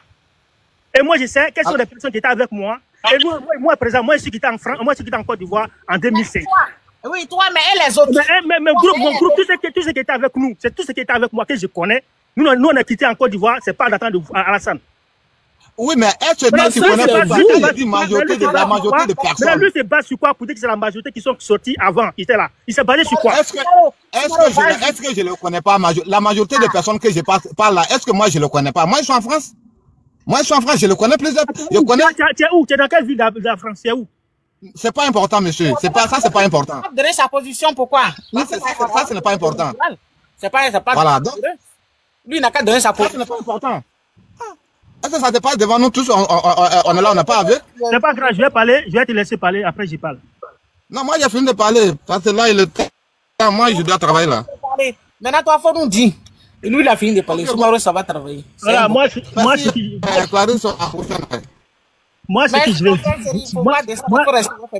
que je vais dire aux Ivoiriens, c'est vrai, on est opposés, mais arrêtez de mentir. Ça n'encourage pas les gens à venir vers vous. Ouais. Arrêtez de mentir. Tant que vous allez mentir, vous n'allez pas avoir quelqu'un qui va militer à votre faveur. Parce que vous pouvez mentir vis-à-vis comme ça. Et puis quand si nous on veut partir vers vous, comment on va partir vers vous? On ne peut pas partir vers vous. Non seulement vous ne nous proposez rien, mais vous mentez de plus. C'est ça le grand problème avec vous. Hein? Comment tu peux mentir vis-à-vis pour dire que non, que ceux qui étaient là-bas, la majorité, ils sont quand? Il ne faut pas dire comme ça. Pourquoi vous ne pouvez pas draguer les gens à venir vers vous? Et vous parlez, et puis nous, on va venir vers vous comme ça. Non seulement vous êtes au pouvoir, vous n'avez rien fait, donc on ne sait même pas sur quoi on va se baser pour venir vers vous. En même temps, vous mentez vis-à-vis. C'est ce qui n'est pas bon. Hein? C'est pas bon. Aujourd'hui, là, partout en Côte d'Ivoire, même en Côte d'Ivoire là-bas, tous les sorties, les pré-congrès là, vous avez vu le monde qui est sorti? Les gars ne vous écoutent plus parce que vous mentez. Vous n'arrêtez pas de mentir. Et quand on vous demande, vous ne savez même pas ce qu'il faut, vous ne sautez pas, il n'y a rien qui peut faire qu'on peut vous suivre. Il n'y a rien. Rien du tout. Que ce soit Gbagbo, que ce soit Thiam. La vérité même, ça creuse les yeux. Le gars, il n'avait pas la nationalité. Il était français quand il s'est sur la liste électorale. On l'enlève sur la liste électorale, il se plaint. Il se plaint. La vérité creuse les yeux. Mais quand tu le vois mentir, tu as dit, mais attends, je dois ou quoi? Comment une personne qui veut gouverner la Côte d'Ivoire, quand tu le vois à s'asseoir devant tout le monde, il ment vis-à-vis comme ça. Est-ce que nous qui sommes les jeunes, qui veulent vouloir les suivre, on ne peut pas les suivre sur du mensonge? Pour quelqu'un qui est lucide, il ne peut jamais suivre l'opposition actuellement. Il ne peut pas. Il ne peut pas suivre l'opposition. Parce que les gars, que ce soit Thiam, que tous ces... Il ne met pas de Soro Diom, c'est comme ça. Mais Soro Diom, il est parti là. Qui l'a empêché de ne pas venir? Personne n'a empêché Soro Diom de ne pas venir. Lui, il a dit aussi à Blé Goudé, s'il se reproché, il n'est qu'à venir. Pourquoi lui, s'il se reproché, il ne vient pas? Quand il partait là, on n'a pas attrapé sa main pour partir. C'est lui-même, il est parti de lui-même. Il peut retourner de lui-même. Hein? Il s'arrête là, il a dit à Blé Goudé, si Blé Goudé ne se reconnaît pas dans son truc, il pourrait venir. Mais pourquoi lui, il ne revient pas? Donc, il sait ce qu'il a fait. Il sait ce qu'il a fait. Arrêtez de mentir, parce que comme ça là, nous on ne peut pas vous suivre. Et si vous pensez que dans ça là, vous allez faire soulever la population de Côte d'Ivoire, mais vous tirez dans l'eau. Vous tirez dans l'eau. Vous pouvez pas faire sortir la population. Quel que soit ce que vous allez faire, vous ne pouvez pas. Vous allez faire votre marche ici à Paris ici. Il y avait combien de personnes? Il n'y avait personne. Les gars vous ont vomi parce que vous mentez vis-à-vis. On voit votre mensonge vis-à-vis. On voit votre mensonge. Et nous, on ne peut pas vous suivre. Vous êtes au pouvoir ici. C'est les déchets toxiques. La malgouvernance. Vous avez fait la malgouvernance. Et vous voulez critiquer des gens? Et quand même, moi, si vous voulez critiquer, allez sur la base de la raison. Mais vous mentez en plus. Il faut chuter en 1 minute parce qu'il y a voilà. Maintenant, pour chuter, je vais vous dire aujourd'hui. Pour chuter, je vais vous dire aujourd'hui. Les opposants, arrêtez de penser que vous allez faire soulever la population de Côte d'Ivoire. Vous l'avez tiré dans l'air. Vous n'allez jamais pouvoir me faire soulever. Parce que déjà, on a vu dedans. On sait que vous êtes les menteurs et on ne va pas vous suivre. C'est ce que je vais dire. Merci. Merci. Grâce, tu veux répondre? Il y a le monsieur qui est en bas qui t'a demandé une motion et il y a monsieur Goli qui veut monter. D'accord. Allez, Pécheur, vas-y pour ta motion. Ok, merci Clarisse, merci encore comme je suis à ma pause un peu, merci Maman Aya, merci frère Kamalou, que Dieu te bénisse, merci beaucoup. Frère, j'ai une motion pour toi. Voilà. La première motion concerne la question même que tu as posée à M. Soumaoro. Moi, je voulais simplement demander, puisque tu connais les gens qui sont partis en truc lors du congrès, toi-même tu étais là-bas à Paris, là, votre rassemblement là. Voilà. Mais moi, je voulais te demander, qu'est-ce qu'ils font encore en Europe? On dit Château Rouge, moi je ne connais pas là-bas en France, je ne suis jamais arrivé là-bas. Qu'est-ce qu'ils font là-bas en train de commander encore les gens pendant qu'il fait bon vivre en Côte d'Ivoire? Ok, je vais te répondre très simplement. Vous savez, même s'il y a longtemps ils sont partis, hein, maintenant qu'il fait très bon vivre, on est très riche. Je n'ai pas dit le contraire. Ce que vous venez de dire là, chacun peut vivre où il veut. Les Américains là, il y a des Américains qui sont en France ici, qui se cherchent ici. Comme il y a des Français qui se cherchent en Amérique. Je n'ai pas dit qu'il ne fait pas bon vivre en France. Ou je n'ai pas dit qu'il ne fait pas bon vivre aux États-Unis. Chacun veut vivre où il veut. On ne peut pas empêcher quelqu'un de vivre où il veut. Cela n'empêche pas les gens de dire que non, ça va chez moi, ça va sur le pays en Côte d'Ivoire. Ça peut, peut-être tu peux trouver que tout est bon en Côte d'Ivoire, mais tu n'es pas obligé de vivre là-bas. Mais pourquoi quand, tu peux me répondre, quand Gbagbo était au pouvoir, sa fille faisait quoi aux États-Unis? Tu peux me répondre? Non, je te réponds. C'est parce que quand Gbagbo était au pouvoir, sa fille faisait quoi aux États-Unis? C'est parce que Gbagbo, lui, n'a rien fait. Il n'a rien fait. La Côte d'Ivoire n'était pas développée. Quand Gbagbo était au pouvoir, sa fille vivait aux États-Unis, non? Mais laisse-moi te dire, c'est parce qu'au temps de Gbagbo, on était très pauvres. Ici, il n'y avait rien. Et puis vous voulez qu'on suive ce Gbagbo-là? Il n'y avait pas de développement. Et vous voulez qu'on suive ce Gbagbo-là, quelqu'un qui n'a rien fait, et vous voulez qu'on le suive maintenant? Oui, mais c'est ça. Mais si tu comprends, si tu comprends. S'il n'a rien fait dans son temps, pourquoi vous voulez qu'on le suive maintenant? Laisse-le parler, vous les aidez à la même, je ne sais pas comment vous êtes en train. Voilà. C'est parce que tant de Gbagbo, il n'a rien fait. Le pays était très pauvre dans le désert. On ne connaissait même pas veste ni chemise. C'est au temps de Ouattara que tout ça là est venu. C'est ce que je vais te dire. Si tu comprends ce que je vais dire, il n'y a pas de problème. Maintenant. Non, mais ce que tu dis là, tu ne vas pas me naguer. Gbagbo, non, je ne te nague pas. J'apprécie actuellement le travail de Ouattara. Sa fille était aux États-Unis. Mais attends, je vais arriver.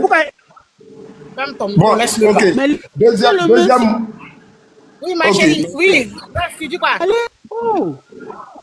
Bon, je ne vais plus poser les questions. Monsieur qui en va parler. Voilà, Pécheur, je lui pose question. Faut parler. Voilà, je ne vais plus poser de questions, c'est mieux. Merci, monsieur. Ok. Vous prenez la parole, vous parlez motion. Il est invité ici ou quoi? Voilà. Ok.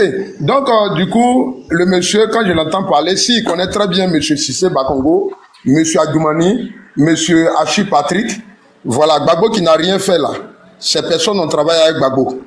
Il lui a imposé, Alassane et son gouvernement lui ont imposé Premier ministre Soro Guillaume. Si ça aussi tu as mentionné, c'est bien. Quand Ouattara est venu, qu'il a formé son gouvernement, personne n'est venu lui mélanger les pédales. On ne lui a rien imposé. Il est libre de ses mouvements, il a pris qui il voulait dans son gouvernement et il est en train de faire son travail comme il veut. Ça aussi, retenez ça très bien.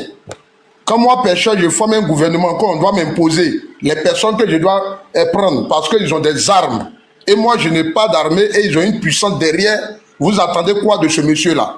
Ça, n'oubliez pas ça aussi souvent quand vous parlez.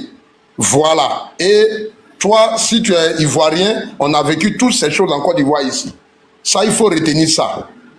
Voilà. Maintenant, quand tu dis le peuple ne va pas s'essouler, le peuple... En tout cas, peut-être nous, on ne fait pas partie du peuple dont vous parlez. On n'a pas dit on va prendre les armes. Nous-mêmes, on n'a même pas d'armes. Moi, je suis ici, je n'ai pas d'armes dans la main. Je n'ai rien. C'est la bouche. On pense que c'est normal de revendiquer quand on n'est pas content. On peut marcher quand on n'est pas content. Donc, si le peuple dont vous parlez n'est pas en Côte d'Ivoire, ne vit pas en Côte d'Ivoire, il n'y a pas de problème. Sinon, nous, on attend mot d'ordre de nos leaders. On n'a pas dit on va prendre les armes pour tuer. Voilà pourquoi quand je parle, je n'ai jamais eu peur parce que je n'ai jamais insulté quelqu'un. Je n'ai jamais insulté quelqu'un. Avec la bouche, la parole, que moi je fais ma politique. Je ne suis même pas un politicien. il y a des petits soucis en Côte d'Ivoire que nous vivons, que nous voulons que les choses changent. Donc même si je suis interpellé, c'est la même chose que je vais dire. Voilà.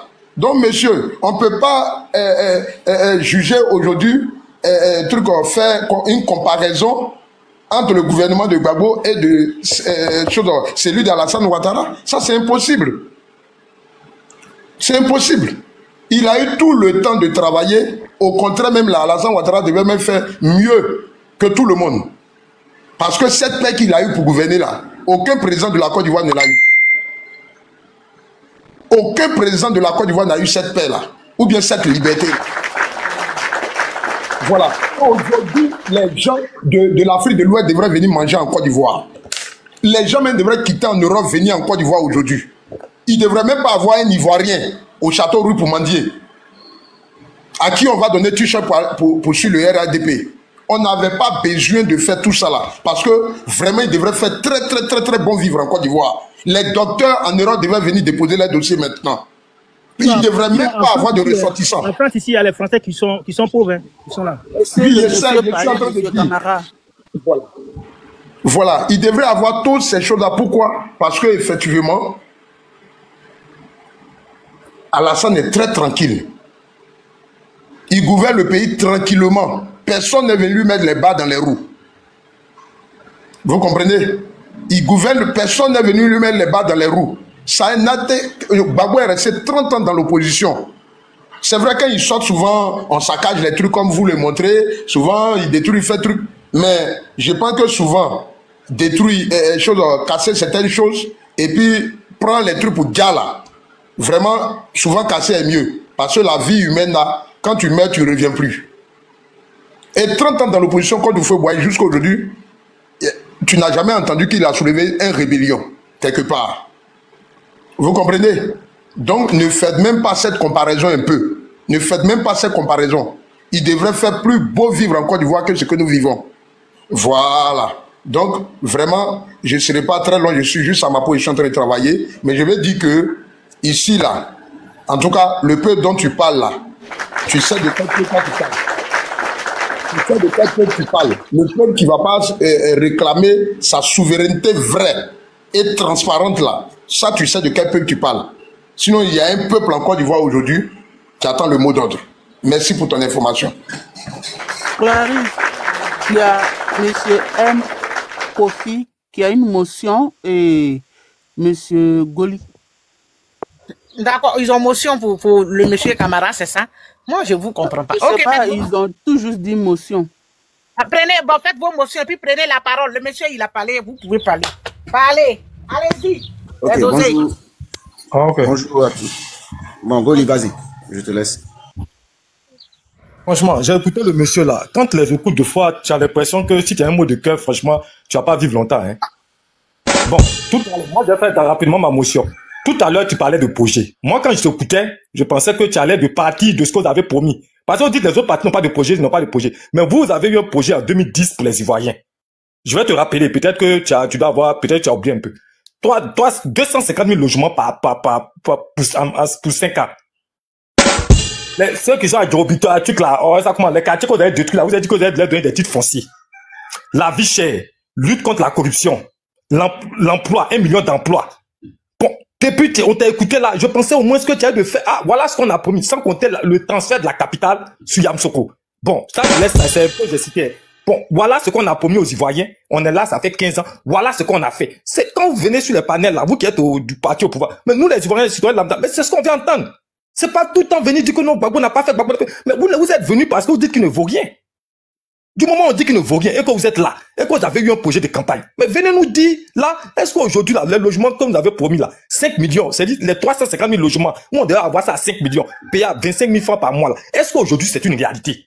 Vous avez dit que les Ivoiriens, là, avant, là, il n'y avait pas de viande à la sauce. Est-ce qu'aujourd'hui, quand nos femmes, là, vont marcher, là, est-ce que, franchement, il y a tellement de viande, même que nos mâchoires sont fatiguées? Voilà un peu ce dont on vous parle. Donc, Clarisse, moi, c'est pas que c'est ma prise de parole, mais c'est l'émotion que je voulais faire. Qui nous parle de ce qu'ils ont promis aux Ivoiriens, là. Quel est le bilan? D'accord, d'abord, même ta motion, ta prise de parole. Aussi, il veut répondre rapidement. Il y a 2 minutes, il y a 1 minute de répondre. Vas-y. Faut répondre 1 minute et puis il va continuer. Bon, Godi, il ne veut pas répondre. Vas-y, prends compte. Monsieur Kamalo répond. Sinon, le panel descend. Oui, il faut répondre en une minute. Voilà, en une minute. Voilà, j'ai dit, quand le président Alassane Dramane Ouattara pris le pouvoir, là, quand il a fait son programme, là, c'était pas sur un pays le pays n'était pas comme il a pensé qu'il allait prendre Gbagbo quand il allait perdre le pouvoir, là. Il allait remettre le pouvoir tranquillement. Gbagbo a tout gâté. Il fallait ranger tout ça d'abord, dans 5 ans. Quand Gbagbo partait là, il a tout ménagé. Il a mis le pays par terre. Donc, il fallait qu'il se débrouille de lui-même pour mettre son programme à côté et puis réparer le pays d'abord avant de commencer son programme. Mais aujourd'hui, nous, on dit Dieu merci. Même si le président, on ne peut pas promettre, quand il fait un programme là, tu ne peux pas faire tout. Mais aujourd'hui, nous, on dit alhamdoulilah, Dieu merci, le président a fait plus que ce qu'il a dit. Le mouvement social, il a conçu plus que ses prédécesseurs. Ça, je peux dire ça. Il a conçu plus, il a conçu plus de choses. C'est construit où ça, au nord? Il a construit dans quel... Il en a construit beaucoup. Il en a construit beaucoup de logements sociaux. Beaucoup. Où ça? Dans quelle ville? Au nord? En tout cas, il a fait plus que Gbagbo. Il a fait plus que tous ses prédécesseurs. Nous, et puis c'est ces mêmes personnes-là qui veulent venir. Nous, on ne voit pas des têtes nouveaux. C'est les mêmes gars qui veulent venir. C'est qui ont déjà gouverné, qui n'ont même pas pu construire une case. Nous, on a fait la différence. Même s'il n'a pas tout fait. Mais quand même, vous êtes sérieux là? On sait que, même si nous on sait qu'il a fait plus que ses prédécesseurs. Donc, ceux qui sont derrière là, Gbagbo, c'est qui? Il n'a rien fait. Thiam, égal. Qui d'autre est là? Qui est en face de lui? Il n'y a personne. Et vous voulez qu'on retourne derrière? On ne peut pas retourner derrière. Au moins, lui, dans son temps, on a un bon vivre. Aujourd'hui, là, les papiers civils, là, sont partout.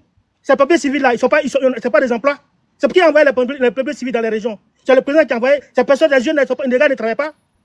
Il y a un papier civil en Côte d'Ivoire.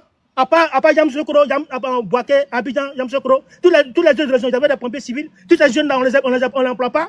La CMI là, les jeunes qu'on emploie pour faire les cadres de CMI, pour faire tout ça, c'est pas du boulot. C'est quoi? Tout ce qu'il a créé là, il a créé des emplois avec ça. Et vous avez fait quoi? Vous n'avez rien fait. Et vous voulez qu'on vous suive? Merci. Il faut être fou pour dire que toi, c'est... Non, pardon. On te respecte. Pas d'insulte. Voilà, c'est ça votre problème. Quand on vous pose une question, j'ai posé ma question, tu ne m'as pas vu que j'ai injurié quelqu'un. On te pose une question, tu es dans le... C'est pas... Mais tu dis qu'il faut être fou. Moi, j'ai pas de moi. Attends, tu es là, on t'a laissé. Il y a ton frère là qui était en bas, je l'ai jeté. Mais toi, on t'a laissé là. Attends, tu vas parler. Vous ne pouvez pas venir sur moi, mon panel, et puis penser que vous allez insulter mes frères, et puis vous laisser. Bah, vous avez dit que vous, on est en train de partir. Très compliqué, ferme ton micro. Voyez chez vous là, aucun de mes frères ne va aller sur vos panels, aller vous insulter, et puis vos soeurs là vont laisser. Eh, péché, merci, que Dieu te bénisse. Ah, t'as c'est fort.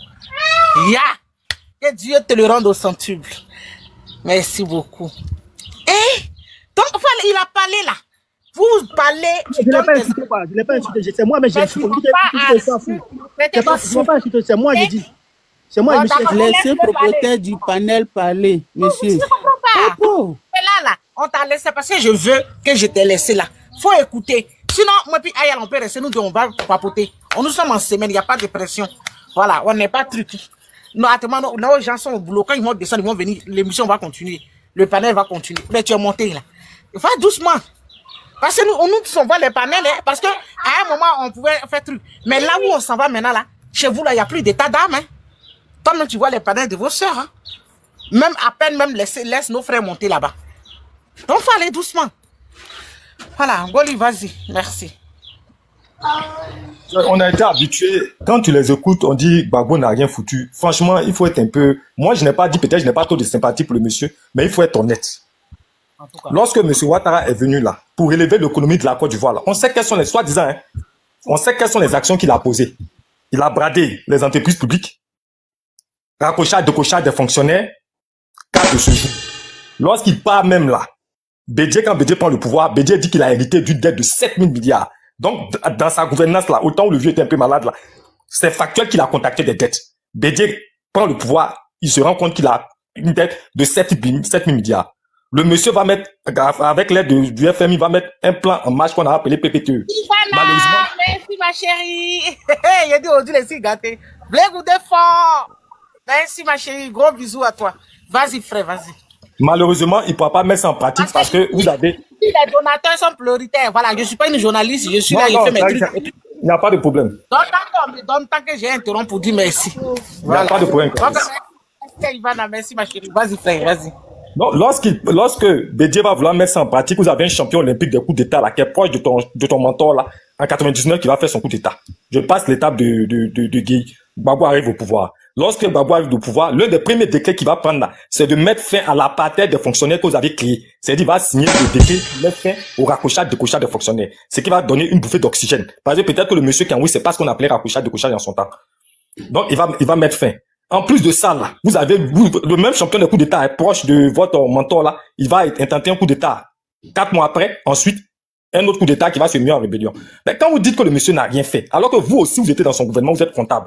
Mais en plus de ça, là, ce que vous oubliez de dire, là, c'est que le monsieur, là, malgré les difficultés qu'on avait, lui-même qui n'est pas économiste, là, mais il a pris son temps pour payer 500 milliards par an, pour que la dette, là, qui traînait depuis sous fouet, là, on puisse arriver en 2012 à 2000 milliards. Ce qui permet aujourd'hui à ton mentor, là, d'emprunter et de faire plus ou moins de maquiller. Parce que ça, moi, j'appelle ça du maquillage. Sinon, dans le fond, je ne vois pas quel est l'impact sur la vie des Ivoiriens. Donc, une fois que je t'ai retracé l'histoire, là, on peut dire qu'il n'a rien fait. Mais néanmoins, lui, au moins, il s'est dit que non, qu'il ne faudrait pas que ce pays-là hérite d'une dette colossale. Et ton mentor même avait dit que 6 000 milliards était trop. Donc, le monsieur, il a lutté. Il a épongé une partie de la dette. Et on est passé à 2000 milliards en 2012. Une fois que j'ai dit ça, c'était pour faire un récap.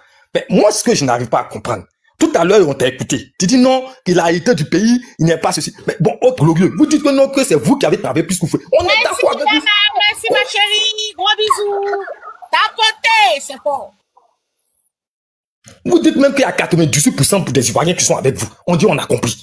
Hier, vous dites que vous avez été victime de la justice. Aujourd'hui, là, vous utilisez les mêmes moyens pour éliminer les candidats. On vous demande seulement, mettez le nom des autres là. Et puis on va partir. Et puis les Ivoiriens vont choisir. Vous dites non, on ne fait pas.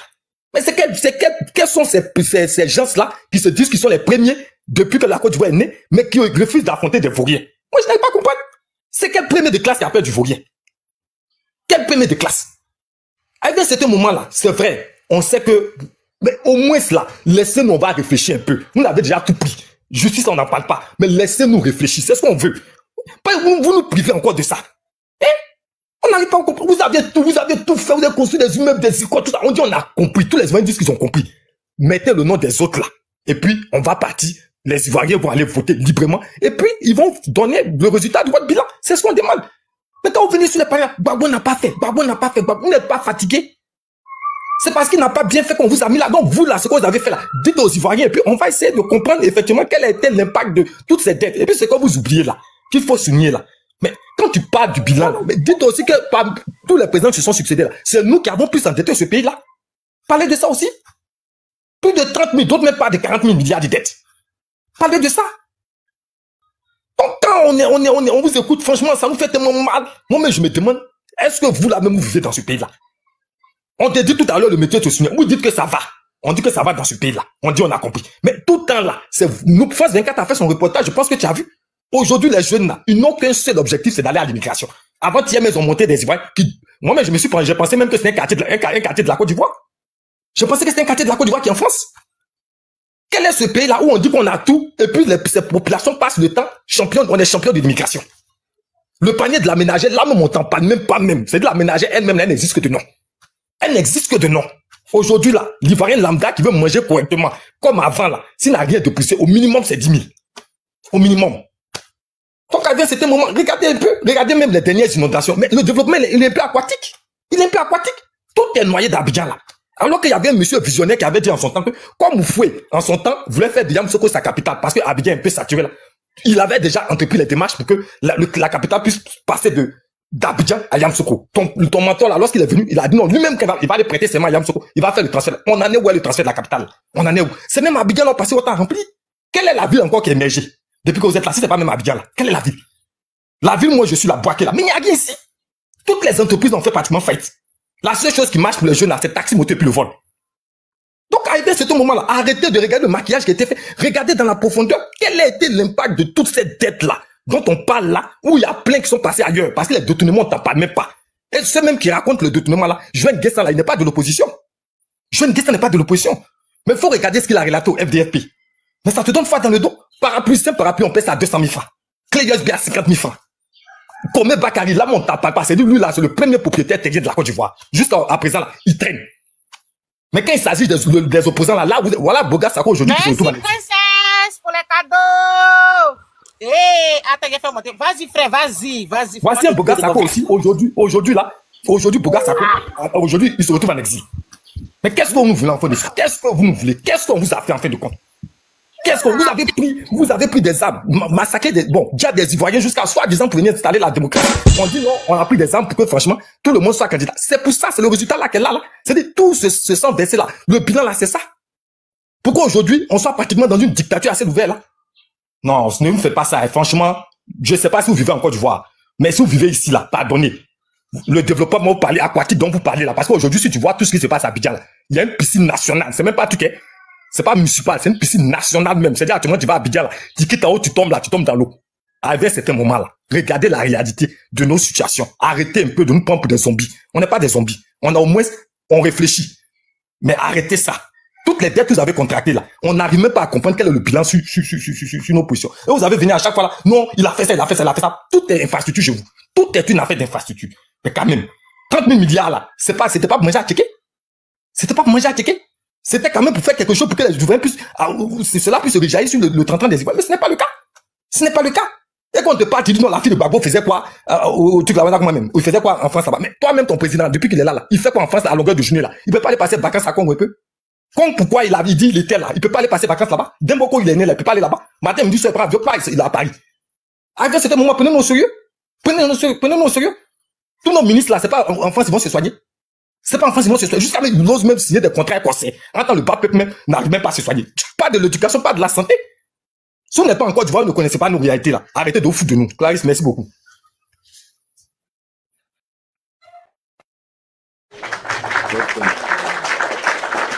Oh, bravo, Goli. Vraiment, tu es le Goli, même. Merci à Goli. Merci à tout le monde. Je réitère encore bonjour à tout le monde sur le panel. Il a chauffé le lait. Il faut parler comme un homme. Ça t'arrive. Quand les aides là, vous prenez. Non, ça monte. Moi c'est comme voiture diesel. Faut pas t'en faire même. Ça a monté tout de suite là même. La ça a commencé à monter. Ça a commencé à monter. Parce que les gens là, quand on parle vite, eux, ils mettent tout dans faire des parler, ils vont discuter les gens. Ils voulaient souligner quelque chose d'abord. Tu as vu que je suis monté sur le panel en même temps avec Goli. Goli est monté avant moi. Quand on a voulu parler, j'ai voulu ouvrir mon micro, j'ai constaté que Goli avait ouvert son micro. Comme il était avant moi, j'ai fermé. Par respect et puis par courtoisie, par bonne intelligence. Bon, monsieur Kofi, on vous écoute, on vous écoute. Par bonne éducation. Et puis quand on vous dit des trucs là, les gars du RHDP là, quand on vous dit certaines choses, certaines vérités en Côte d'Ivoire, c'est pas parce que c'est les gens qui nous énervent. Désolé. C'est pas parce que c'est le président qui nous énerve, c'est parce que c'est factuel.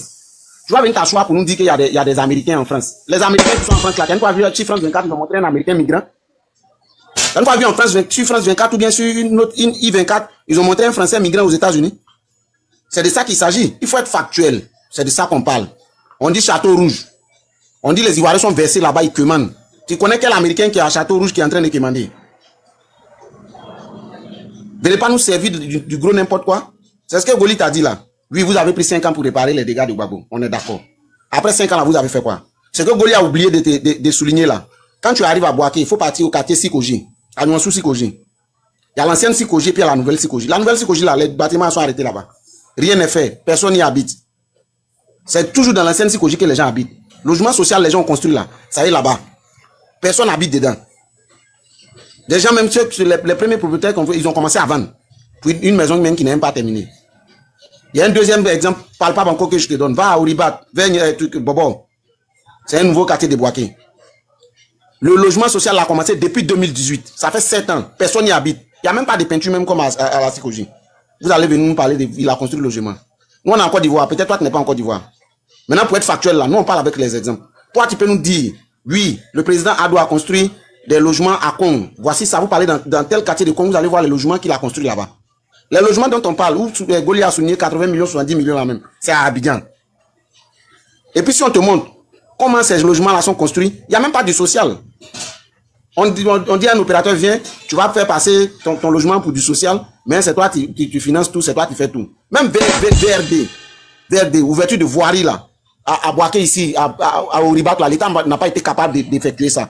Parce que le contrat avec Oribat, c'était quoi? Oribat construisait les maisons, l'État se chargeait de faire tout ce qui est comme canalisation et autres pour apporter l'eau. Ils n'ont pas terminé, ils n'ont pas fait. Ça, c'est factuel. Pas venir dire à quelqu'un que il a construit quoi? C'est ce qu'on demande. Je me rappelle encore en 2010, les pancartes là. Carburant était 700, essence. Gasoil était 500. Si les mêmes panneaux publicitaires des ados là, ils ont mis payer le carburant, l'essence à 700, payer le gasoil à 500, c'est donner ta voix à la vie chère. Bon, je ne suis pas aussi cartésien que ça, mais entre 700 et 800, je préfère 700. Hein. Entre 500 et 700, je préfère 500. Aujourd'hui, le carburant est à 850. L'essence est à 850. Le gasoil est à 700. Le carburant au temps de Oufoué, c'était combien? Toi, tu étais au temps d'Oufoué. Tu as vu ton désordre que tu produis, non? Ici, en train de parler, tu m'écoutes. Ou bien c'est à cause d'Oufoué, vous êtes venu prendre le pouvoir. Vous avez dit que c'est à cause de Gbagbo, vous êtes venu prendre le pouvoir. Voilà, donc, on compare votre bilan à celui de M. Gbagbo. Vous avez dit si les pancartes là, c'est encore factuel, ça existe. Si tu vas sur YouTube, tu vas voir. Payer la viande à 2200, c'est donner sa voix à la pauvreté. Aujourd'hui, là, le kilo de viande fait 3000, 3500 dans des endroits. Bon, je ne pense pas que pour quelqu'un de conscient, pour quelqu'un de vraiment réfléchi, il va préférer 3500 à 2200. C'est pas possible. Donc, ce que je suis en train de t'expliquer, c'est factuel. Autant de Gbagbo, là, le SMIC, c'était combien? Le SMIC, c'était combien autant de Gbagbo? Le sucre était combien? Le sucre était 500 francs. Mais laisse-le pas. Non, il n'a pas. S'il veut qu'on fasse du coq à l'âne, on va partir. Le sucre était à 500 francs. Non, il n'aura pas de coq à l'âne ici parce que je ferme ton micro. Tu peux me prouver par quel motif contraire que le sucre était de 600 francs? C'est le SMIC, c'était combien autant de Gbagbo? Pour fermer ton micro, quand il va finir, tu vas prendre la parole. Donc, je suis en train de parler. Quand il a fini, il te répond. Si tu veux, quand il est fini, tu me donnes ta motion, il te répond à tout. Donc, on est dans ce système-là. On est dans ce système où aujourd'hui, le riz, pour manger, c'est 750 francs.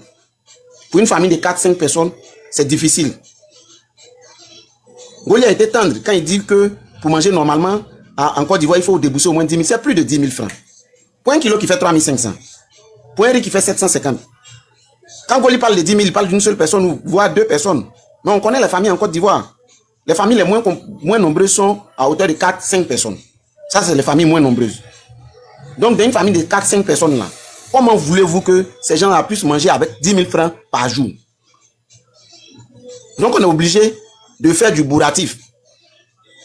On va manger ce qui va nous rassasier. On ne mange même plus la qualité. D'un pays qui se porte si bien, qui se sent si bien, des députés de la nation signent des partenariats pour aller se faire soigner à l'hôpital américain à Paris. Pour un pays qui n'avait même pas de plateau technique avant Ouattara ou après Ouattara, le plateau technique a été tellement élevé, mais ils laissent le plateau technique qui est élevé, qui est surréaliste, qui est surabondant pour aller se faire soigner à Paris. Il faut aller comprendre quelque chose.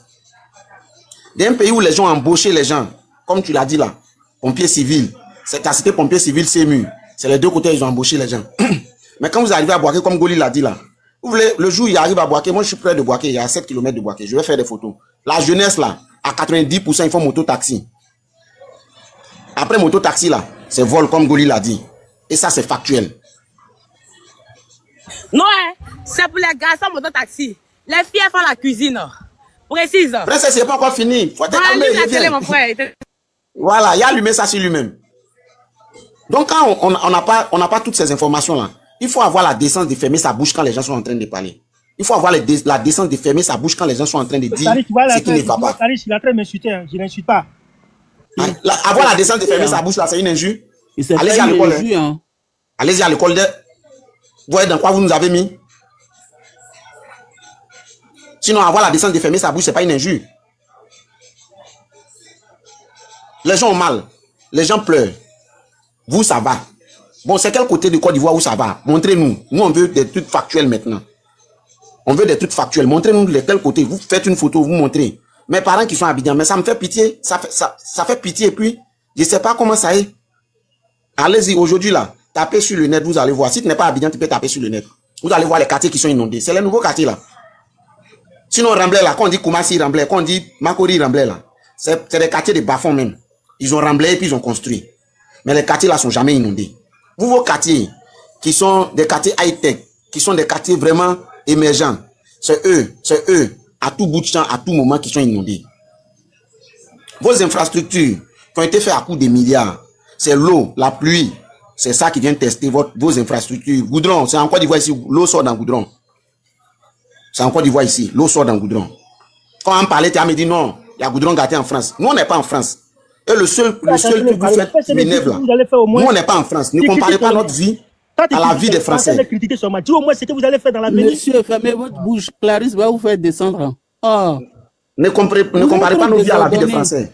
Ne comparez pas nos vies à la vie des Burkinabés. Ne comparez pas nos vies à la vie des Maliens. C'est pas pour les rabaisser. Mais nous, on a notre vie qui est propre à nous. Maintenant. Ce qu'il veut parler, elle va parler. Ok, il n'y a pas de souci. Si tu veux qu'on dise ce qu'on nous on a fait, en 90, quand ton président est venu pour pouvoir privatiser l'économie de la Côte d'Ivoire. C'est ça, il s'est en train de te dire. Ferme ton micro. Quand il est venu pour privatiser les entreprises. Princesse va prendre la parole. Ok, il n'y a pas de souci. Quand il est venu pour privatiser les entreprises en Côte d'Ivoire ici, là, les Ivoiriens, l'Assemblée nationale a mis une clause dans toutes les privatisations. Ces privatisations-là, les directeurs généraux, les cadres de ces sociétés-là devaient être ivoiriens. C'est ce qu'on a fait.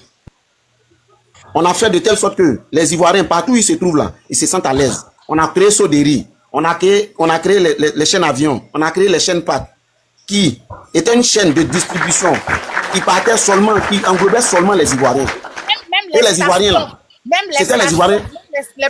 Les stations en Côte d'Ivoire appartenaient aux Ivoiriens. Il a mon père à la retraite, hein. Il a mon père à la retraite. Mon père est venu à la retraite. C'était les Ivoiriens qui étaient propriétaires de tous ces biens-là. On a créé les seaux de sucre. Les seaux de sucre là. Les seaux de sucre là, c'était au nord. Ok? C'était des Ivoiriens qui appartenaient. Au-dessus de Ouattara, qu'est-ce qui appartient à un Ivoirien? Bon, attends, faut chuter, faut laisser Princesse parler, elle me fatigue. Princesse, vas-y. Je vais me défendre un peu, comme ils sont nommés. Ferme ton micro. Non, ferme ton micro. Non, ok, merci beaucoup la famille.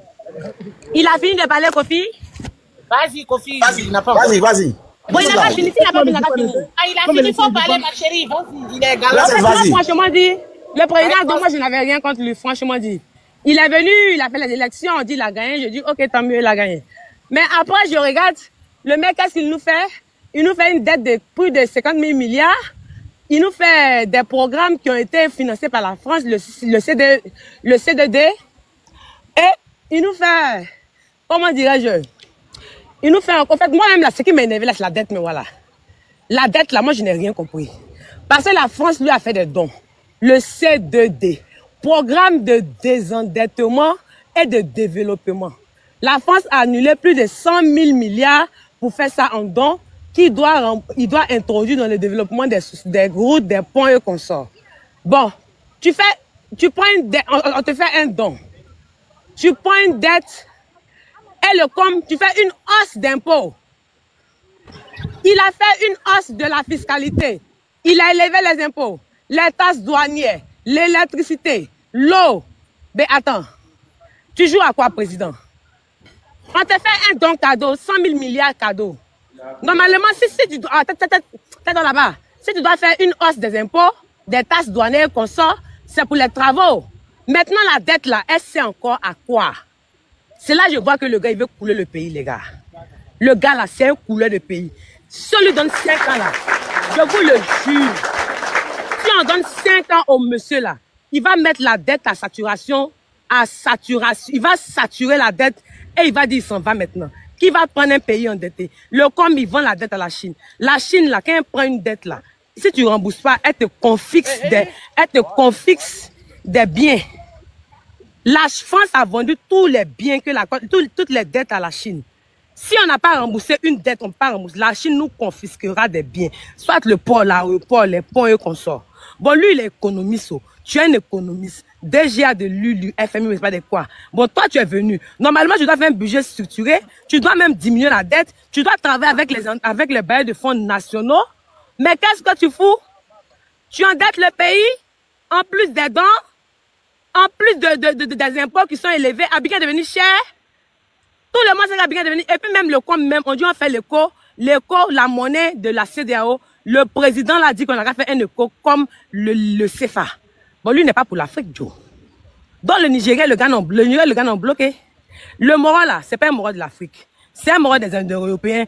On n'a qu'à le libérer. il va venir en France, comme il a la Côte d'Azur là, il va profiter de ses vacances, c'est tout. Moi, je ne peux pas le voter, je peux pas il ne peut pas passer encore. C'est pas un président économiste. Un économiste, qu'est-ce qu'il fait dans un pays? Il redresse l'économie, il redresse la dette, il fait un budget structuré, il fait tout à point zéro. On vit rien le Ghana. Le Ghana a pris une dette pour pouvoir transformer le pays. Mais le Ghana a fait une dévaluation de la monnaie. Le Ghana a pris la dette là pour dévaluer la monnaie. Pour qu'au moins l'économie du pays puisse ressembler quand même, puisse rester stable malgré les infrastructures. Qu'est-ce que lui fait? Il endette le pays. Il augmente tout. Tout est devenu cher. Les impôts sont chers. Les taxes douanières sont chères. La TVA est chère. Le bail des maisons est cher. Est-ce que nous, on connaissait pied des portes ou bien pas des portes? Pas des portes. Il est venu à Woubi. Il est venu à Busy. Il est venu à dette. Inflation. Et quoi encore, j'en passe. On ne peut pas finir citer. Les gars, libérez le pays. Voilà, libérez le pays. Nous, on va avancer. 15 années, on vous a vu, vous n'avez plus rien à nous prouver. On ne peut pas vous écouter encore. Voilà. Donc, libérez le pays. On voit ce que vaut le prochain président. Et que vive la Côte d'Ivoire. Et que vive les Ivoiriens. Je vous remercie.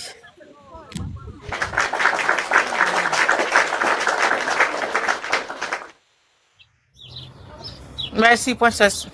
Merci, ma chérie. Ça, c'est vous voulez te laisser parler. Là.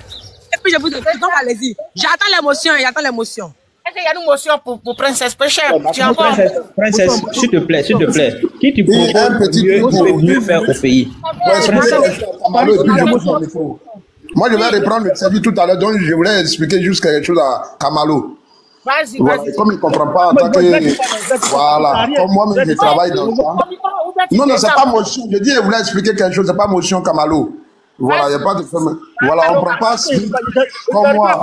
Laissez-moi déjà descendre, c'est bon, merci, au revoir. Ok, bye bye. Vas-y, allez-y. Il a en train de fuir, c'est comme ça ils sont. Ils connaissent rien, ils fuient seulement. Juste, il a parlé de SMIC, on ne prend pas SMIC pour faire politique. Le SMIC, c'est le salaire minimum interprofessionnel qu'on garantit à l'employé. C'est-à-dire que l'employeur doit payer à l'employé. Donc, ce n'est pas le gouvernement qui paye cette somme-là à l'employé. Donc, quand il dit que le SMIC aujourd'hui, c'est à combien? Au contraire, quand l'État fixe le SMIC, c'est le gouvernement qui fixe le SMIC. Quand il fixe le SMIC, l'impôt augmente. L'employeur souffre encore plus. Je crée mon entreprise. Elle vient de naître et on me demande de payer forcément l'employeur où je pourrais me débrouiller peut-être à le payer d'abord 60 000. Après, bon, si les choses vont mieux, je vais le payer maintenant à 75 000, 100 000 francs. On me dit maintenant, paye-le à 100 000 francs dès le début. Même une servante. Bon, c'est pas mauvais, mais quand le pays est compliqué, quand les choses, rien ne va, qui peut prendre servante à 100 000 francs? Donc, c'est ce qu'il ne comprend pas. Il veut prendre pour faire politique. Je voulais lui expliquer avant de descendre. Voilà. Ce n'est pas ça. Ce n'est pas le président qui paye le SMIC. Ce sont les employeurs. Merci. Il y a une autre motion parce qu'il est en bas. Pour princesse. Oui. Moi, ouais, j'aimerais poser, voilà, j'ai une motion pour Kofi en même temps pour princesse. Qui vous proposez de mieux, il peut mieux faire pour la Côte d'Ivoire? Sinon, c'est bien de critiquer. Hein. Répondez. Princesse, tu peux répondre? Est-ce qu'elle peut répondre? Oui, vas-y. Ok, merci. Je propose tous les candidats de l'opposition. Il y a M. Laurent Gbagbo, notre PP, il y a Tidiane Thiam, il y a Blé Goudé, il y a Mamadou Koulibaly, il y a Saleh Timoko. Il y a plein de candidats qui peuvent mieux faire que le pouvoir en place. Briefer un peu de leur programme. Je parle d'abord avec. Je parle d'abord avec Assalé. Non, j'estime que tu l'as su. Je parle avec Assalé Timoko. Ferme ton micro. Tu as posé question, il te répond, tu ouvres ton micro. Je parle d'abord avec Assalé Timoko. Je suis sûr et certain que si Assalé Timoko revient au pays, vient au pays en tant que président, la Côte d'Ivoire va appartenir aux Ivoiriens. Parce que Assalé Timoko a été l'un des députés à mettre au jour et à nu les exactions et le comportement d'un certain Komé Bakari. Assalé Timoko a fait une enquête, Switzerland, pardon, a fait une enquête sur une banque ivoirienne où le DG a pompé 4 milliards. 4 milliards, quand on dit ça comme ça, peut-être les gens ne comprennent pas. Ça fait 4 000 millions. 1 million, je compte 4 000 fois. Pour parler en français même de Côte d'Ivoire, pour qu'on soit compréhensible. En moins de combien d'années? Il pompe 4 000 milliards à lui seul. Et c'est resté lettre morte. Aucune punition, aucune enquête, rien. On a vu le scandale sur les cartes d'identité en Côte d'Ivoire. Plus de 600 milliards pompés. 600 milliards, est-ce que vous savez un peu combien vaut 600 milliards? Combien valent 600 milliards? Ça fait 600 000 millions.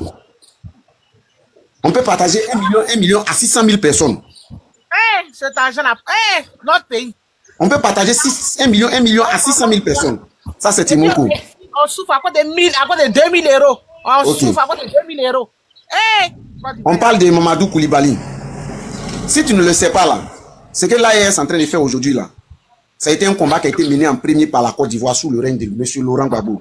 Mamadou Koulibaly a été l'un des économistes en 90, a dit au président Ouattara que toi, ton système que tu es en train de faire en Côte d'Ivoire va créer des problèmes à la Côte d'Ivoire. Parce qu'en tant qu'économiste, on ne peut pas venir et puis à l'embout de champ privatiser toutes les sociétés nationales. C'est une économie qui va